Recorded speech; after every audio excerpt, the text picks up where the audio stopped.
ক্ষমতায় যে যখন থাকে তার ইচ্ছা অনুযায়ী তিনি এই কাজ করেছেন। এই কথা নতুন করে বোধহয় আর বলার দরকার নেই। উনি পদত্যাগ করার পরেও উনি টেলিফোনের আলোচনায় অনেকগুলো ঝড় তোলার চেষ্টা করছেন। এইটা আমার বিবেচনা, এটা না করলে উনি ভালো করবেন। রাষ্ট্রপতি হওয়ার আগে ওনার বিরুদ্ধে যে অভিযোগগুলো, এটা তো আছেই, এটা তো নতুন করে বলার অপেক্ষা রাখে না। এবং উনি দীর্ঘ সময় ধরে বিভিন্ন জায়গায় দায়িত্ব পালন করেছেন, দুদক থেকে শুরু করে অন্যান্য যে জায়গাগুলো, সেটা তো আছেই, আমরা তো ওই সময় থেকে এটা জানি। সুতরাং এটা না বলার কোনো সুযোগ নাই।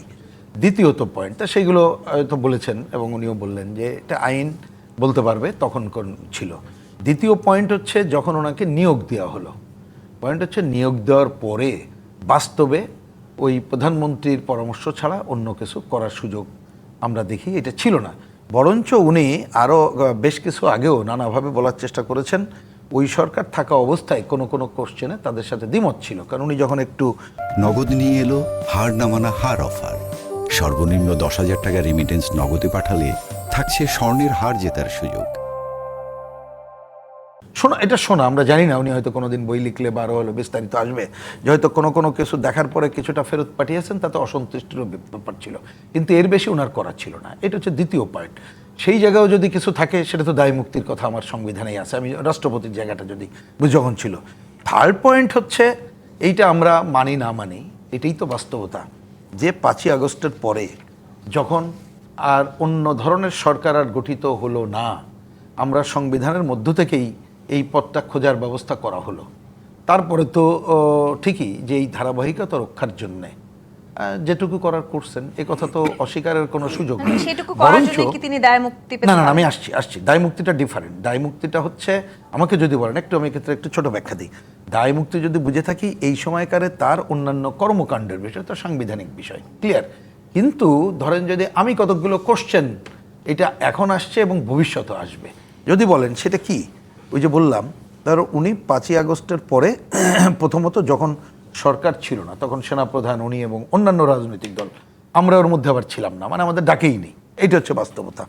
তা সেইখানে ওনারা কতকগুলো কাজ করলেন, তার মধ্যে ওই যে বলছেন 106 নিয়ে কোশ্চেন আজ থাকলেও উনি তো বলছেন, কারণ এটা বড় কোশ্চেন হচ্ছে যে আপনি 106-এর যে অনুমোদন নিলেন তখন তো প্রধান বিচারপতি সহ অন্যরা ছিলই না এই অঞ্চলে, কীভাবে নিলেন? কোশ্চেন থাকতে পারে।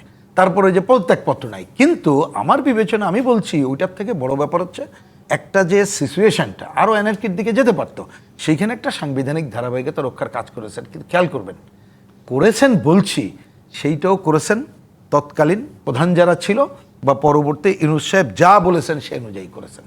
তারপরে সে বিএনপি যা বলেছে তাই করেছে, যা বলেছে তাই বলেছে। কেন বললাম? দেখেন উনি না কোনো, আমিও তাই বলি, ওই যে বললাম রাষ্ট্রপতির যা পজিশন তাতে উপায়ও নাই, কিন্তু বরঞ্চ এইখানে উনি কতগুলো কোশ্চেন রেখে গেছেন, সেই আলোচনাটা বরঞ্চ করা দরকার বলে আমি ব্যক্তিগত, এখন না করেন পরে করতে হবে।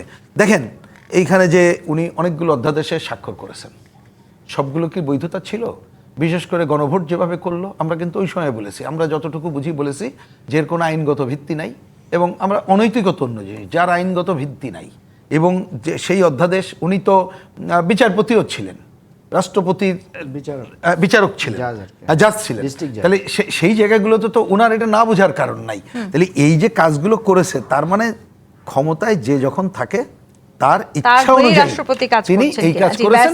এই কথা নতুন করে বোধহয় আর বলার দরকার নেই। উনি যতই বলুক না কেন, আমি এই পয়েন্ট দিয়ে শেষ করি। ওই যে আপনি এইখানে বলেছেন, উনি যে বক্তৃতা করেছেন না যে কি আমি ঝড় তোলার কাজটা করবেন, তো উনি এই যে দেখলাম যে এই পদত্যাগ করার পরে, হ্যাঁ ওই তো ঝড়, ওই পদত্যাগ করার পরেও উনি টেলিফোনের আলোচনায় অনেকগুলো ঝড় তোলার চেষ্টা করছেন।